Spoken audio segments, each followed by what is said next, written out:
আসসালামু আলাইকুম। প্রবাহ নিউজ টিভির সকালের সংবাদে আপনাদের স্বাগতম। সাথে আছি আমি তানজিলা ইসলাম।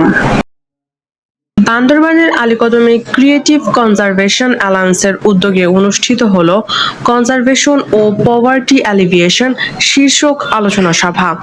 সাঙ্গু ও মাতামুহুরী রিজার্ভ ফরেস্টে বন্যপ্রাণী সংরক্ষণ ও দারিদ্র্য বিমোচনের সমন্বিত উদ্যোগের ওপর গুরুত্বারোপ করেন বক্তারা। স্থানীয় জনপ্রতিনিধি ও কর্মকর্তাদের অংশগ্রহণে সবাই টেকসই উন্নয়নের প্রত্যয় ব্যক্ত করা হয়। ওপেন পালে আমরা যে ভ্যাকসিন করবো আপনাদের সহায়তায়, আমরা যে ছাগল পালন করলাম, ছাগল বিতরণ করলাম, ভ্যাকসিন করলাম, কীটনাশক করলাম, এত কাজ করলাম, এগুলোর ফিডব্যাক আসলে নেওয়া হয় নাই।